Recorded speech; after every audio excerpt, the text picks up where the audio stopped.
حضرت یوسف علیہ السلام کی تاریخ ایک انتہائی دلچسپ اور ایمان افروز قصہ ہے جو قرآن مجید میں سورہ یوسف میں تفصیل سے بیان کیا گیا ہے۔ یہ واقعہ صبر عزم اللہ پر بھروسہ اور معافی کی بہترین مثال پیش کرتا ہے۔ حضرت یوسف علیہ السلام کی پیدائش اور ابتدائی زندگی۔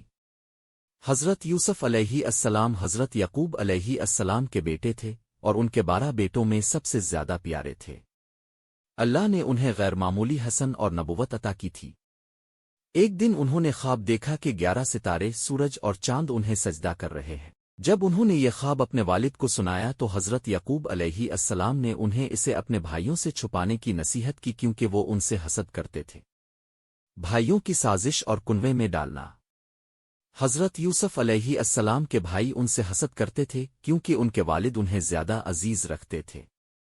چنانچہ انہوں نے ایک دن سازش کر کے انہیں کنویں میں ڈال دیا اور گھر آ کر اپنے والد سے جھوٹ بولا کہ یوسف کو بھیڑیا کھا گیا ہے۔ ایک قافلہ وہاں سے گزرا اور انہیں کنویں سے نکال کر مصر لے گیا جہاں انہیں عزن مصر نے خرید لیا۔ مصر میں زندگی اور آزمائشیں۔ مصر میں حضرت یوسف علیہ السلام کی پرورش عزن مصر کے گھر میں ہوئی۔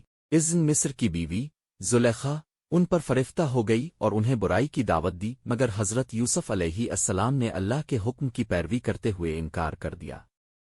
زلیخا نے ان پر الزام لگا دیا جس کی وجہ سے انہیں قید کر دیا گیا۔ قید اور خوابوں کی تعبیر۔ قید خانے میں حضرت یوسف علیہ السلام نے 2 قیدیوں کے خوابوں کی تعبیر بتائی جو سچ ثابت ہوئی۔ بعد میں بادشاہ نے ایک خواب دیکھا جس کی تعبیر کسی کو نہ آئی، تب حضرت یوسف علیہ السلام نے خواب کی صحیح تعبیر بتائی کہ مصر میں 7 سال خوشحالی اور 7 سال قحط پڑے گا۔ بادشاہ ان کی عقل و دانائی سے متاثر ہو کر انہیں رہا کر کے ملک کا وزیر بنا دیتا ہے۔ بھائیوں کی آمد اور پہچان۔ قحط کے دوران حضرت یوسف علیہ السلام کے بھائی اناج لینے مصر آئے۔ انہوں نے اپنے بھائیوں کو پہچان لیا مگر خود کو ظاہر نہ کیا۔ بعد میں انہوں نے ایک تدبیر کے ذریعے اپنے سب بھائیوں کو واپس بلایا اور والدین کو بھی مصر بلا لیا۔